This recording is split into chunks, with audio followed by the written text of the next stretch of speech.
working in the emergency then, and I just remember getting a phone call from one of the unit coordinators that was in the trauma room, and she just called me on the phone and said that there was a 20-year-old girl in the trauma room that was in very critical condition, and I needed to go there fast. So I went to the trauma room, and of course we tried to find ID. You know, that's what we do when somebody's brought in, can't, you know, answer questions. So we just looked through her things, and one of the IDs, she had a picture ID from McGill University. So she was a faculty of arts. One of our responsibilities in the emergency as social workers is to contact families. So it was Lauren's father that answered, and then her mother got on the phone as well. So both of them were on the phone, and I just kept them on, and I told them that I would let them speak to the doctor that was looking after Lauren. It was about midday when I was called. Lauren had collapsed quite suddenly, just coming into her apartment building, not far from the hospital, walking home from doing a bit of grocery shopping. And she had had a cardiac arrest, so that means her heart had stopped, and she was resuscitated in the emergency room. It's never completely clear how much time in such a situation has elapsed that the heart's been stopped, because one never knows how much time the person might have been there before they were found. And so we were able to, the team in the emergency room was able to revive her heart and get her heart going enough for us to be able to get into a higher level of testing and find out what was wrong. We didn't know at that point whether she was going to survive or not, but so just had to keep them on the phone, and I just remember it was very, you know, it's a very emotional thing. They want to know, and they want to know fast, and they want to know what has happened, which is normal. And the doctor was actually able to give them, to provide information, to ask for a medical history as well. When I started that day, when I heard that there was a girl from McGill who's here and she's not doing well, I think my heart stopped, because my daughter studied at McGill, and she was studying at McGill at that time. And then I think I had this moment of, oh my God. So I went in the room and I saw it was Lauren, but it was still very sad, because you think, okay, it's not my daughter, but it's somebody else's daughter. You never plan this. Your kids are not supposed to get sick, and your kids are not supposed to leave before you. It was one of our patients, a very young woman who suffered a catastrophic sudden illness. She was a student, and her family came from out of town, and it struck a chord with Dr. Hornstein. And I can tell you, I'm not sure why that patient struck a chord with Dr. Hornstein, because I could tell you a catastrophic story or a terrible story or almost every day in the ICU. But I think that story was symbolic of just out of the blue, a young individual who was struck suddenly down, and the impact that had on family, and raised some of those issues of the need that families have in that very difficult time. Blood flow is in white. This is the blood flowing in white. Mm-hmm. And what's dark is the blood clot stopping the flow. So there's no flow going in this whole side here. Almost no flow through any of these vessels. You can see some and none there. And that's what did it. Before, but when Bita started to work here one day, I noticed her seemingly paying some guy. Looked at, and I asked her, and she said it was a taxi driver. And she said, "Oh well, this person's family member needed to come from somewhere far and didn't have a way, and I sent a taxi, and I paid for the taxi." And I thought, "Oh, that's great. You know how do you get reimbursed for that?" And she just showed me her MasterCard, and she said, "It's my Master." And I said, "What do you mean? You pay for this yourself?" I said, "Oh, I'll pay it. It's not a big thing. It can be $30, $40.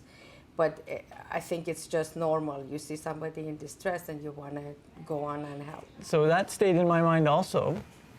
And sometime later I asked her, I recall asking her, well, what kind of things would you, give me a wish list, I think is what I said, is give me a wish list. What would you do if you had a little bit of money to support that kind of thing that I saw you doing the other day? What would you do? My wish list is not, I don't want very fancy stuff, but it can be just water or just a little bit of food, the things that we can keep it here, or Kleenex box, or things like that, simple things. We went on and on about this, and he started talking to us about this Lauren Alexander and the foundation and the things that he wanted to do, and so it started by that. And I went, wow, that's really cool. You know, maybe if we had a kind of small petty cash fund around that would reimburse these kinds of things, we could then, you know, offer small gestures that are caring gestures to people that need them. And that's where the idea came from. Why Lauren Alexander? I will be the first to admit that this was an event very close to home for me personally. I don't seek to understand why more than just the fact that it was a human drama, that every human drama is you know, you can't value one more than another, or one event, or one death, one tragedy. There's no value system to them. But, you know, I've heard people talking over the last few days, and you asked the question, how do you not take it home? Who says you don't take it home? You take it home. And you need to take it home, and it's not whether you take it home or not that matters, it's how you manage it when you take it home. And so I took this home, and it stayed with me. And I remember after Lauren died, right here, staying in the room with her for quite a long time with Judy, our nurse who was with me at the time, after her parents had left, and I just couldn't leave the room, it's never happened to me before. And I remember just thinking, this can't be all, you know. And yes, I could have had that thought a million other times, but I had it there. And so it came together at some point in my mind, just maybe that if her parents would let me use her name, really that's all I wanted to do, was use her name, and that it would keep her spirit, it wouldn't keep her alive, but it would keep her spirit alive if her name was associated with something meaningful that I wanted to do. I didn't have an idea how close it was to something that she would have gone, yeah, okay, that's good, I would have done that. I do know that now.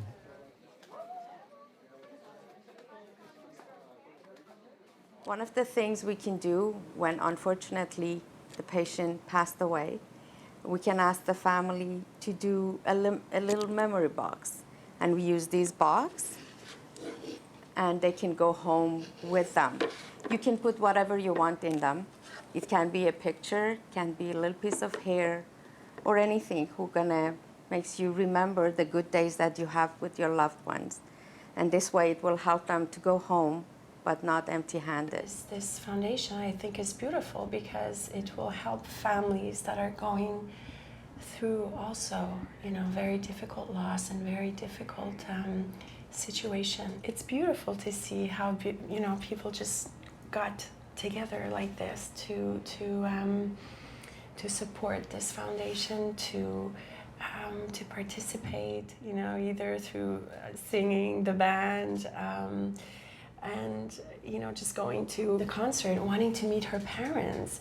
It's amazing, you know, that through this, you know, very difficult, you know, very, you know, tragic loss, that there was, you know, there were people there that, you know, looked after her, cared for her. I hope that that's, you know, comforting for them to see that. That takes us to 7:43, and there's a doctor in the house. Dr. Hornstein is here from the Montreal General Hospital. Dr. Hornstein is a guitar player and a doctor. Are you a guitar player first and then a doctor? Or Well, the I other guess way? in temporal sequence, probably. Okay. But, yeah. Tell us about the fund, and then we'll talk about the event. Okay, well, the intensive care unit it's a very tough environment. And as I said, we're blessed with people that are just tremendous at all levels of what they do. And yet, despite that, because of all the technology and the fact that people are often not conscious and that we have to control comings and goings of family members, it's a very difficult place to be. And as all the efforts are directed at the patient and doing what you need to do at a frantic pace, it's often easy to not be thinking a lot about what's going on in the waiting room. And for a long time, I've wanted to pay attention to that and give as much as attention to the family members as we can. And yet the infrastructure to support that wasn't really there. It doesn't take much. It doesn't take much. It just takes a willingness to help. So you guys are going to play some rock and roll? Is that the deal? Oh, you bet. Oh, okay. Yeah, we can. Like Tell I said people before, what they're in for if they go. it's going to be a great show. There's 3 great bands that are going to play. Mine is straight up classic rock. Okay. And Sonia Ball is going to be there with Brian Monty and going to play a smashing soul set for us. And my friend Freddie Penserini are going to play some fusion jazz and blues with Nick Piazza, who's a cardiologist. Thank you, Doctor. A pleasure. Thanks Pleasure for to meet you. Have fun. What a great idea and a great charity.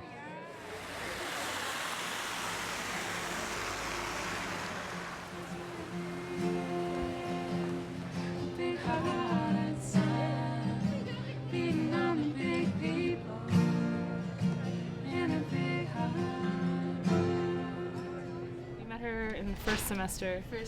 Within like the first few days of moving to Montreal. Yeah. She was a big part of our group. I had a couple classes with her. We were in very different programs, but occasionally overlapped. I remember she pre-drank for our last Psychology 100 class. That was a good moment. For our Russian class too. She's all about them. Yeah. So we had a few classes together. It was educational. But she loved music. She played piano, guitar, clarinet, sang. And so sort of music has been one of the ways for us to, I don't know, connect, remember, celebrate her.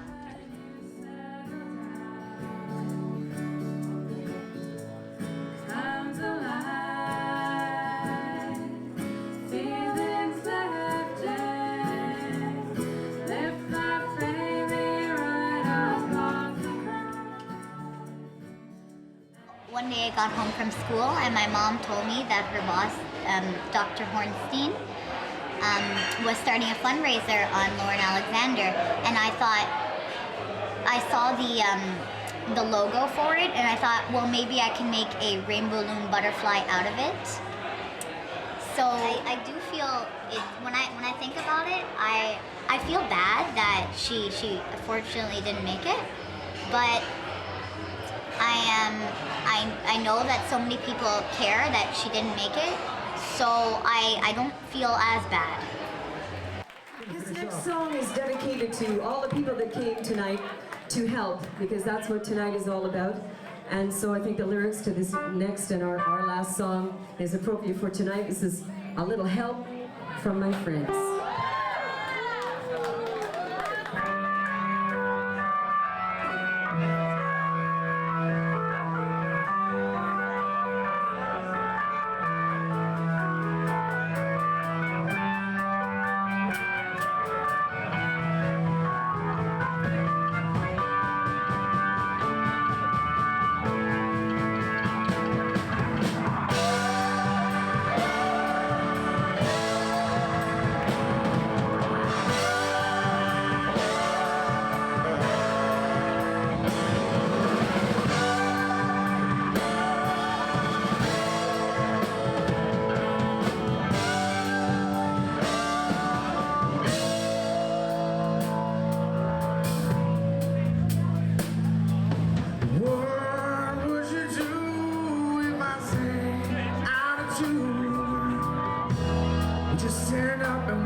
want you to grab that ribbon, Michael this one. 1, 2, 3. So I'd like you guys.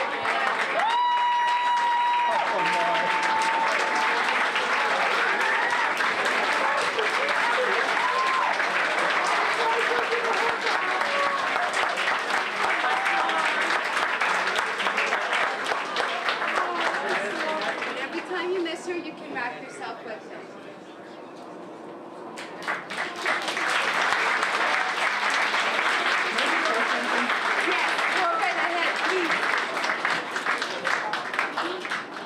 It was a little over a year ago that we lost Lauren here in Montreal. But we lost our star, but we gained so many friends. It's unbelievable how the community of Montreal, the McGill community, the Montreal General Hospital community has pulled together to put such a wonderful, wonderful event together for such a wonderful cause. And Jane and I just thank you from the bottom of our hearts. Thank you, Montreal. And thank you. I think the whole situation, the way it was unfair, and it was not supposed to happen. She didn't deserve this. And the whole thing, it affects you. And then thinking that it's how fragile the life is, that at any moment, something horrible like this can happen. And I think it gives me, and I think a lot of us, this sense of, you know what, we never leave home without saying, I love you to everybody in the house. It's a beautiful thing that's being done, you know? It's, yeah.